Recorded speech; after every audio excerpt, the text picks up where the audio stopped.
Hello, dear students. Today we are starting the second chapter from Flamingo. Name is Lost Spring. Before we go ahead, please subscribe my channel and like it. So let's begin Lost Spring, written by Anish Jung. This is the chapter in which she talks about two young boys. First story of Sahib. I begin from page number 13. The story begins with the saying, "Sometimes I find a rupee in the garbage." "Why do you do this?" I ask Sahib, whom I encounter every morning, scrounging for gold in the garbage dumps of my neighborhood.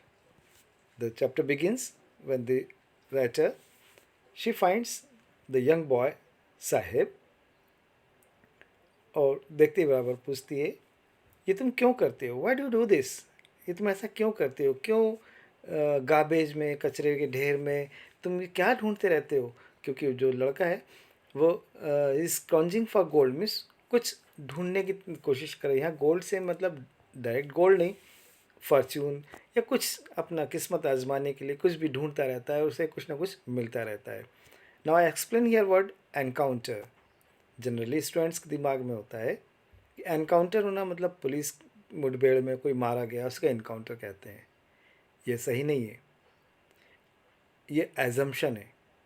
हमारा बहुत कुछ English का knowledge assumption based होता है। We assume the things are like that, but encounter means come face to face और to meet someone. So here she meets the boy, encounters, and then she asks, "Why to do this?" Set amidst the green fields of Dhaka. His home is not even a distant memory. साहब बहुत समय पहले ढाका से यहाँ आया हुआ है, यहाँ मतलब दिल्ली में, जिसमें लाइन लिखा हुआ है, साहब left his home long ago. फिर मैं एक वर्ड एक्सप्लेन करूँ, अगो। क्लास 12th में आकर के अगो एंड बिफोर दो में डिफरेंस जनरली सभी को पता है, बट फिर भी अगेन एजम्पशन पर कुछ स्टूडेंट्स में से जब मैं पूछता हूँ अगो का यूज़ हम कहाँ करते हैं, अगो एंड बिफोर दोनों का हिंदी मीनिंग होता है पहले। डिफरेंस क्या है, क्या सिचुएशन है? तो ज़्यादातर स्टूडेंट सोचते हैं अगो मतलब बहुत पुरानी बात, क्योंकि हमारी ज़्यादातर stories long ago there was a king, many years ago, centuries ago it was like this and that. तो स्टूडेंट सोचता है अगो मतलब बहुत पुरानी बात के लिए किया जाता है, लेकिन ऐसा नहीं है। अगो हम 5 मिनट पहले की इवेंट को भी कह सकते हैं। जैसे हम फॉर एग्जांपल कहेंगे 5 minutes ago I explain something. So ago का यूज़ कहाँ होता है एग्जैक्टली? जब हम पास्ट का सिंगल पास्ट इवेंट की बात करते हैं तो अगो यूज़ करते हैं, चाहे वो 5 मिनट पहले का हो, मिनटों का हो या कुछ सालों का हो। बिफोर का यूज़ हम करेंगे जब हमें दो पास्ट इवेंट्स को कंपेयर करना होता है, राइट? तो साहब कहता है साहब left his home long ago. Again फिर वही वाली बात है कि बहुत पहले वो अपना घर छोड़कर यहाँ आ चुका है, ढाका से यहाँ पर आकर रह रहा है दिल्ली में। There are many storm that swept away their fields and homes, his mother tells him. उसकी माँ ने बताया है कि बहुत सालों पहले कुछ तूफ़ान आए और हमारा सब कुछ बर्बाद हो गया, हमारे फील्ड्स, घर सब कुछ बर्बाद हो गया है और हमें यहाँ मजबूरी में आना पड़ा है। That's why they left looking for gold in the big city where her he now lives. अभी इस शहर में जो रहता है यहाँ आकर के हम बस गए, क्योंकि हमें खाने की तलाश थी, भूख से हम मर रहे थे, इसलिए ढाका से हमें यहाँ आना पड़ा। I have nothing else to do, he mutters looking away. Go to school, I say glibly, realizing immediately how hollow the advice must sound. बच्चा बोला I have nothing else to do. जब उसने क्वेश्चन किया था why do do this, उसका reply अभी हमें मिला है I have nothing else to do. मैं करूँ क्या, मेरे पास कुछ काम ही नहीं है। तो एक जैसे नेचुरली होता है, राइटर ने बोला गो टू स्कूल। फिर रियलाइज़ किया ओ मैंने क्या सलाह दे दी ऐसे स्कूल जाने का, यहाँ आसपास तो कहीं स्कूल है ही नहीं, ये कैसे स्कूल जा सकता है।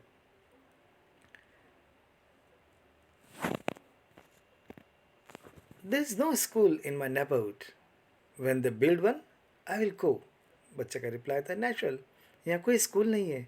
When they build one I will go. यहाँ दे का मीनिंग है गवर्नमेंट। तो जब गवर्नमेंट सरकार वगैरह यहाँ कोई स्कूल बनाएगी तो मैं जाऊँगा। If I start A school will you come, I asked joking, half joking. Simple पूछा, यदि मैं स्कूल स्टार्ट करूँ तो तुम आओगे? Yes he says, smiling broadly. बिल्कुल खुशी से बोला, यस क्यों नहीं, मैं ज़रूर से आऊँगा। A few days later I see him running to up to me, is your school ready? और कुछ समय के बाद वो लड़का खुद मेरे पास दौड़ते दौड़ते आया। जब उसने मुझे देखा, स्कूल तैयार है क्या, वो इसका question. It takes longer time to build a school. I say embarrassed at having made a promise that was not meant. और मैं जब झूठ बोलना पड़ा, मैं एम्ब्रास्ड हो गई। जो मैं कहने जा रही थी क्या, कि स्कूल चालू करने में बहुत समय लगता है। इनफैक्ट उसने स्कूल चालू करने का कुछ प्रोसेस ही नहीं किया था। But promises like mine around abound in every corner of his big world। और उसकी दुनिया में, इस छोटे से बच्चे की दुनिया में, हर जगह आसपास लोग सिर्फ प्रोमिसेस ही करते हैं और वादे करके भूल जाते हैं। उन्हें सब्ज़ बाग दिखा देते हैं और भूल जाते हैं। ऐसे ही मैंने भी एक प्रॉमिस कर दिया। मैं भूल गई कि मेरे जैसे कई लोग यहाँ आकर प्रॉमिस कर जाते हैं और इसे कैसा लगता होगा। After months of knowing him, I asked him his name. Sahib Alam, he announces। जब मैंने कुछ समय बाद जान पहचान हो जाने के बाद मैंने पूछा तो उसने अपना नाम बताया, साहिब आलम, जिसका मीनिंग होता है Lord of the universe. He would have a hard time believing it. शायद उसे ये सब समझने में बहुत टाइम लग जाएगा कि उसके नाम का मतलब होता है, साहिब आलम का मतलब होता है Lord of the universe. Unaware of what his name represents, he roams the streets with his friends, an army of barefoot boys who appear like the morning birds and disappear at noon। Sahib Alam, उसे अपने नाम का मतलब नहीं पता है और वो क्या कर रहा है, सड़कों पे घूम रहा है, कचरे में से कुछ ना कुछ ढूंढ करके अपनी जीवन जीने के लिए कुछ ढूंढता फिर रहा है। और उसका नाम है लॉर्ड ऑफ द यूनिवर्स। वो उसके साथ, वो अकेला नहीं है, उसके साथ है उसके बेयरफुट बॉयज़, एक पूरी आर्मी है, बहुत सारे बच्चे हैं। और सुबह सुबह पंछियों की तरह सुबह आते हैं और दोपहर होने तक गायब हो जाते हैं। Over the months I have come to recognise each of them. और कुछ महीनों में मैं इन सभी बच्चों को पहचानने लग गई थी। Why aren't you wearing chappals, I ask one. मेरी हर चीज़ में क्यूरियोसिटी होती है, तुम स्कूल क्यों नहीं जाते हो, तुम ये ऐसा काम क्यों नहीं करते हो। ऐसे ही मैंने एक दिन पूछ लिया, तुम चप्पल क्यों नहीं पहनते, एक बच्चे से पूछा, तुम चप्पल क्यों नहीं पहनते। माई mother did not bring them down from the shelf, he answer simply. मेरी माँ वहाँ से लेकर नहीं आई तो मैंने नहीं पहनी। यहाँ उसने ये नहीं बोला है my mother did not buy that chappal. उसे नहीं पता है एक चप्पल खरीदनी होती है या वहाँ से शेल्फ में से सिर्फ लेकर के आनी होती है। बच्चे बड़े मासूम हैं। Even if she did, he will throw them off, added another, who is wearing shoes that do not match। और बच्चे ने बोला कि यदि इसकी मदर लेकर के बैठ जाएगी तो ये पहनने नहीं वाला है, ये तो फेंक देगा। यो जो बच्चा बोल रहा था, उसने खुद ने जूते पहन रखे थे जो उसको मैच नहीं करते। I comment on it. He shuffles his feet and says nothing. I want shoes, says a third boy, who has never owned a pair all his life। और तीसरा बच्चा बोला, मुझे भी शूज़ चाहिए, मुझे भी पेयर ऑफ शूज़ चाहिए। उसने अपनी ज़िंदगी में कभी जूते नहीं पहने थे। Traveling across the country, I have seen children walking barefoot in cities, on village roads. It is not lack of money, but a tradition to stay barefoot is one explanation। और भारत की कई गाँव में, शहरों में मैंने ऐसे लोग देखे हैं, ऐसे बच्चे देखे हैं जो कभी चप्पल पहनते ही नहीं हैं। कारण ये नहीं कि उनके पास पैसे नहीं है, कुछ उनका ट्रेडिशन है। कुछ लोग चप्पल पहनना ही पसंद नहीं करते, उनका ट्रेडिशन है, वो चप्पल नहीं पहनते। ऐसा कई लोगों ने एक्सप्लेनेशन दिया है। I wonder if this is only an excuse to explain away a perpetual state of poverty. हो सकता है ये अपनी गरीबी छुपाने के लिए शायद ऐसा कुछ एक्सप्लेनेशन देते हों। I remember a story of a man from Udupi once told me। अब उसे एक स्टोरी याद आ रही है। उस स्टोरी का इस साहिब आलम की स्टोरी से कोई ज़्यादा मैच नहीं है। As a young boy, he would go to school past an old temple where his father was a priest। वो छोटा बच्चा जो है, वो बच्चा मंदिर जाता है, मंदिर से स्कूल की तरफ निकलता है, तो रास्ते में जो मंदिर पड़ता है उस मंदिर में उसके पिताजी पुजारी हैं. He would stop briefly at the temple and pray for a pair of shoes. और वो छोटा सा बच्चा मंदिर में सिर्फ किस लिए पूजा करता है, भगवान से क्या प्रार्थना करता है, गॉडेस से रिक्वेस्ट करता है कि मुझे एक pair of shoes they they. 30 years later, I visited his town and temple, which was now drawn in an air of desolation. In the backyard where lived the new priest, there were red and white plastic chairs. अब 30 years के बाद जब मैं वहीं उसी गांव में गई, तब मैंने देखा कि अब वो स्कूल, सॉरी, वो मंदिर अब वहाँ नहीं है. उस जगह कोई नया मंदिर बन चुका है, नया पुजारी आ चुका है, और उस पुजारी के घर में बैकयार्ड में red and white plastic chairs बन रखी हुई हैं. लाइफ पूरी चेंज हो चुकी है. और a young boy dressed in grey uniform, wearing socks and shoes, arrived panting and threw his school bag on folding bed. और एक छोटा बच्चा स्कूल से आया है, पैंटिंग मतलब हाफते हुए आया, अपना बैग उसने वहाँ पटका और आराम से बैग पर लेट गया. उसने अच्छे शूज़ सॉक्स वगैरह पहने हुए हैं. Looking at the boy, I remembered the prayer another boy had made to the goddess when he had finally got a pair of shoes. और फिर उसे याद आया, एक इस बच्चे को देख करके वही पुराना बच्चा याद आया जो 30 साल पहले पेयर ऑफ शूज़ के लिए देवी माँ से प्रार्थना करता था. Let me never loose them. और उसने फिर प्रार्थना की थी कि अब मैं इसको कभी लूज़ नहीं करूँगा, छोड़ूंगा नहीं, कहीं घुमाऊंगा नहीं. The goddess had granted his prayer. भगवान ने उसकी प्रार्थना सुन ली है.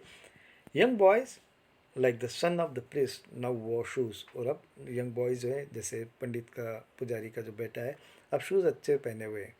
But many others like the ragpickers in my neighbourhood remain shoeless. लेकिन ऐसे बहुत सारे बच्चे हैं जो मेरे एरिया में, मेरे घर के आसपास जो रहते हैं, इन बच्चों के पास पेयर ऑफ शूज़ नहीं है. My acquaintance with the barefoot backpackers lead me to Seemapuri. इन बच्चों को फॉलो करते करते मैं सीमापुरी पहुंची. A place on the periphery of Delhi yet miles away from it. Metamorphically, जो प्लेस है जहाँ ये लोग रहते हैं, रैक पिकर्स, उस प्लेस का नाम है सीमापुरी, जो कि दिल्ली के पेरिफेरी, दिल्ली के बाहर की तरफ है, जो दिल्ली से काफ़ी दूर है, पेरिफेरी में है. Those who live here are squatters who came from Bangladesh back in 1971. यहाँ जो रहते हैं लोग हैं सीमापुरी में रहने वाले, वे सभी लोग बांग्लादेश से आए हैं 1971 में. हम जानते हैं 1971 में क्या रीज़न था, बांग्लादेश छोड़कर क्यों आए. साहब से family is one among them. साहब की फैमिली उनमें से एक है.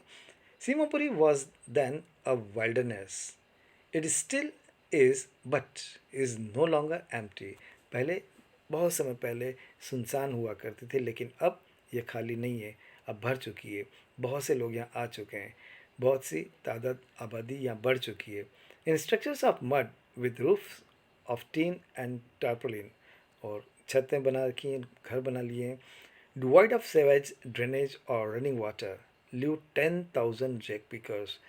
जो रहने वाले लोग हैं, इनके पास बेसिक फैसिलिटीज़ भी नहीं है, ड्रेनेज की व्यवस्था नहीं है, सीवेज की व्यवस्था नहीं है, पानी पीने के लिए नहीं है, फिर भी ऐसी जगह पर 10,000 रैक पिकर्स रहते हैं.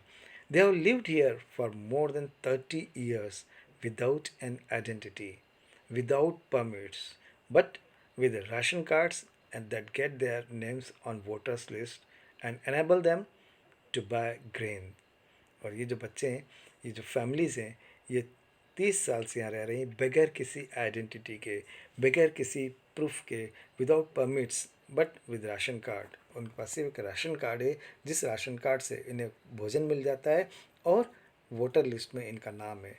हम समझ सकते हैं, वोटर लिस्ट में नाम है मतलब सिर्फ वोट देने का इन्हें हक है, लेकिन बाकी इंडियन होने का इनके पास कोई प्रूफ नहीं है, कोई इनके पास सबूत नहीं है, कुछ भी परमिशन नहीं है. Food is more important for survival than an identity. उसकी मदर कहती है कि फूड हमारे लिए ज़्यादा ज़रूरी है बजाय आइडेंटिटी के. आइडेंटिटी लेकर हम क्या करेंगे.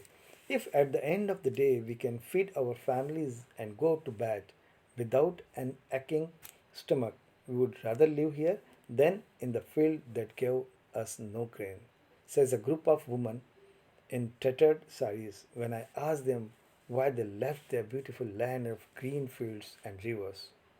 जब मैंने एक लेडी से पूछा कि तुम लोग यहाँ पर क्यों हो, तो बोली कि यदि हमें आखिर में रात को सोते समय सोने तक यदि हमें दिन भर में थोड़ा बहुत खाने को मिल जाता है, हम यदि खा सकते हैं, जी सकते हैं, हमें राशन मिल जाता है, तो हमारा भूखे पेट में सोना नहीं पड़ता है। यही हमारी लाइफ के लिए बहुत है। अब कैसी जगह रह रहे हैं, क्या सुविधाएं, ये इतना इम्पोर्टेंट नहीं है। रहने को तो हमारे ढाका में बड़े बड़े फील्ड वगैरह हैं, लेकिन वहाँ खाने को कुछ भी नहीं था। तो इससे बेहतर है यहाँ कुछ खाने का तो है।